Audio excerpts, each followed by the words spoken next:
Welcome to your Farm and Home Show. My name is Joanna Coles, and this morning we're visiting with Jessica Bessin. She's the Mercer County Extension Agent for Horticulture, and I'm glad you're here today because we're going to talk about something that I think sometimes we just kind of look over, but that's insect control of our houseplants. That's right. And especially important this time of year now that we're spending more time inside, you might start to notice them a little more on those plants. And some of the most common ones that we tend to see are those aphids, scale, fungus gnats, white flies. We see a lot of those. And then the one I think that drives almost everyone crazy are mealybugs. If you've ever experienced them, you know what I'm talking about. They're these little white insects that don't even look like insects. They have like a waxy coating on them, so they make themselves extra challenging when trying to get rid of them. And another annoying thing about a lot of these insects that get in our house, they have piercing, sucking mouth parts, is what we say. And a lot of them produce a substance called honeydew. So not only are they feeding on your plant, causing it some stress, but they produce a sticky substance called honeydew that makes your plant all sticky. It's sugary and can also draw in ants too. So then you could also have ants, bring them to the party as well. And so is it important to maybe, I know we talk about like scouting crops. Is it important to like look at your houseplants maybe on a regular basis? Yeah, if you're purchasing a new house plant, right? Don't be afraid to be that person that flips over those leaves. A lot of insects like to hide on the underside of leaves. Pop that plant out of its container and look at those roots and make sure they're nice and healthy. But, occasionally go through and check out your plants. Like I already mentioned, flip leaves over, and that's where insects normally like to hide.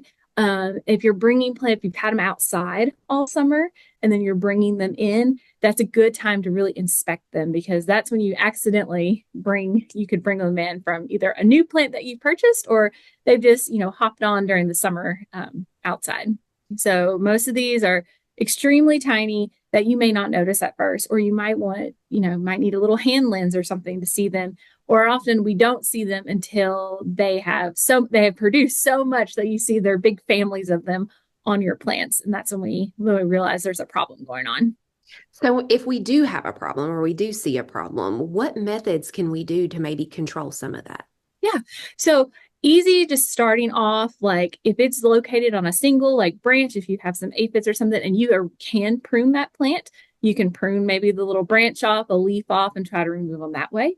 A lot of these are soft-bodied insects as well. So we can use water, spraying water on your plants. For those mealy bugs and some of the other soft-bodied insects, using a little bit of like rubbing alcohol that you can put on a Q-tip and wipe on them. There's some other different tactics as well. The last ones that we always want to use when we do like integrated pest management is that your final one is to do a chemical control. And there are foliar sprays, but we have to be mindful when we are spraying in our house, but there are also soil drenches. And a lot of these houseplants, we are not consuming the flowers or anything from them. So that might be a good option for you where you can do an insecticidal treatment in the soil and be able to kill a lot of those pests that way. The final option, if a plant is too far gone, and that pest is overtaken, is to maybe toss the plant. Maybe you can do a cutting from it and save some of it, but think about weigh your options. Do I want these pests to potentially go to my other house plants as well, right? So isolate it and, do a couple different steps to try to remove those pests. So you probably say this all the time. There's an extension office in all 120 counties.